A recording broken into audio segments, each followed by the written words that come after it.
Assalamualaikum warahmatullahi wabarakatuh. Perkenalkan, nama saya Acep Hamzah.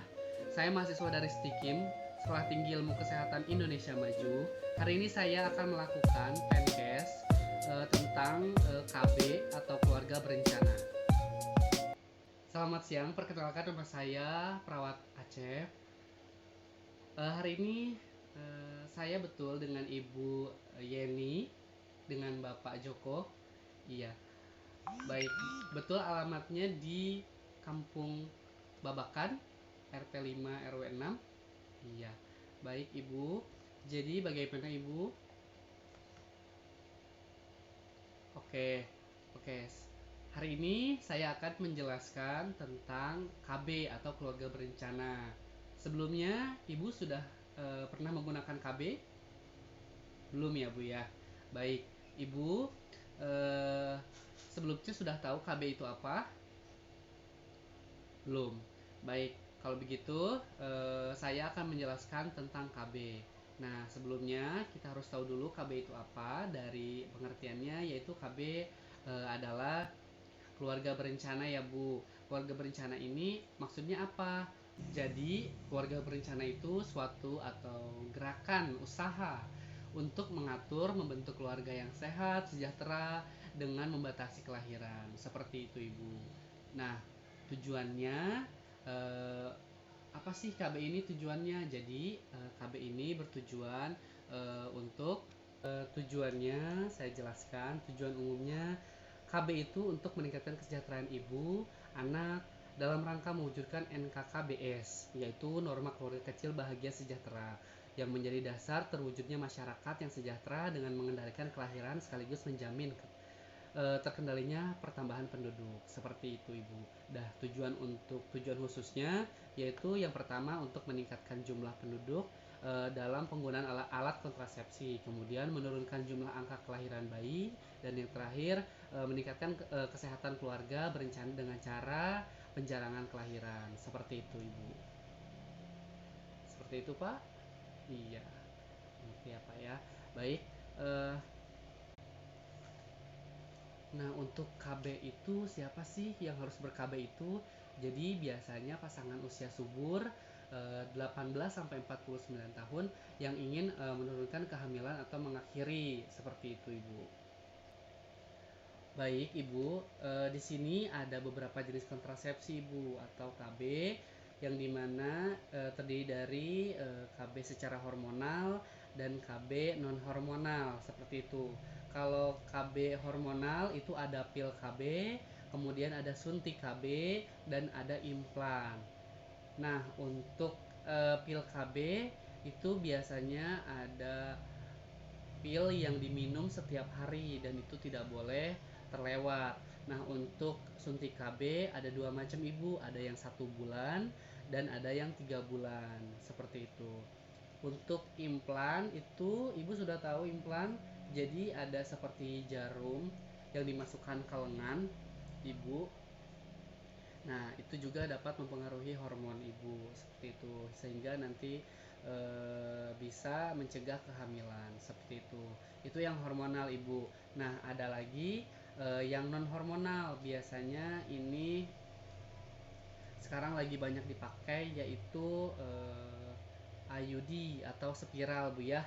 Nah, kalau tidak biasanya memakai kondom, seperti itu. Bu, Bapak, bagaimana penjelasan saya? Kecepatan atau kurang jelas? Ya, baik, saya lanjutkan. Baik, Ibu, Bapak, saya akan menjelaskan tentang KB atau jenis-jenis kontrasepsi. Yang pertama itu ada KB atau kontrasepsi yang mempengaruhi hormon, dan ada juga yang non hormonal, seperti itu. Nah, untuk yang mempengaruhi hormon ini ada KB, pil KB, yang kemudian ada implan, kemudian ada suntik KB. Nah, pil KB itu apa sih? Jadi pil KB itu obat atau pil yang diminum setiap hari, Bu. Itu biasanya mengandung hormonal wanita ya, Bu ya, untuk mempengaruhi mencegah ovarium wanita melepaskan sel telur. juga mempersulit sperma untuk mencapai sel telur seperti itu. Itu si pil KB Bu ya. Nah, untuk si implan ini Bu, implan biasanya itu nanti bisa dilihat kalau implan itu adalah benda kecil yang dimasukkan ke tangan itu seperti jarum, namun efek sampingnya adalah meningkatkan itu berat badan, menstruasinya tidak teratur, rasa nyeri, kemudian di tangan setelah pemasangan ya. Kemudian kesulitan untuk kembali hamil setelah implan itu meningkat juga seperti itu.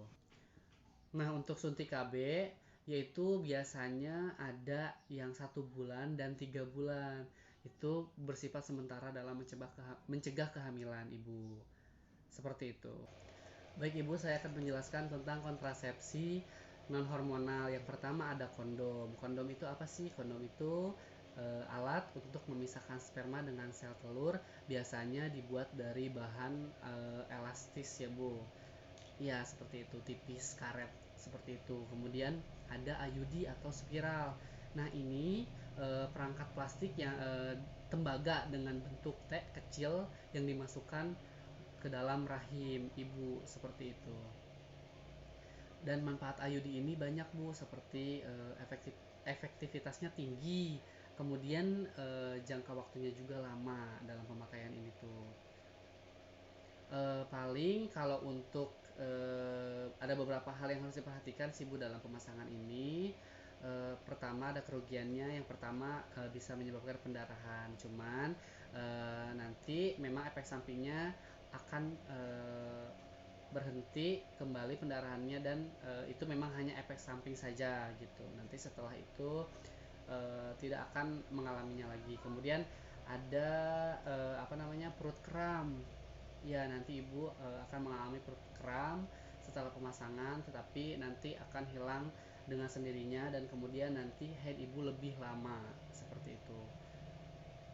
Nah, IUD ini biasanya jangka waktunya ada yang 2 tahun, kemudian 3 tahun, 5 tahun, 8 tahun, sampai 10 tahun ibu. Seperti itu. Nah, untuk pemasangan IUD ini biasanya efektivitasnya juga ini IUD sangat tinggi sekali Bu gitu. Jadi rekomendasi saya itu adalah IUD Ibu. Biasanya memang banyak dipakai, apalagi pasangan-pasangan yang memiliki anak satu biasanya memakai IUD yang jangka waktunya itu 2 sampai 3 tahun seperti itu. Bagaimana Ibu penjelasan saya? Kecepatan atau kurang paham? Baik, paham Ibu ya, Pak, paham. Baik, mungkin Ibu nanti bisa memilih kontrasepsi mana yang baik, yang sekiranya nanti yang cocok dengan Ibu, boleh nanti Ibu datang ke sini seperti itu. Ya, ada lagi yang mau ditanyakan Ibu? Ya, baik. Baik Ibu, kalau memang tidak ada yang mau ditanyakan, saya akhiri. Mudah-mudahan bermanfaat dan juga Ibu dapat memilih nantinya KB yang akan dipakai Ibu. Seperti itu. Baik, kalau gitu saya akhiri. Terima kasih. Assalamualaikum warahmatullahi wabarakatuh.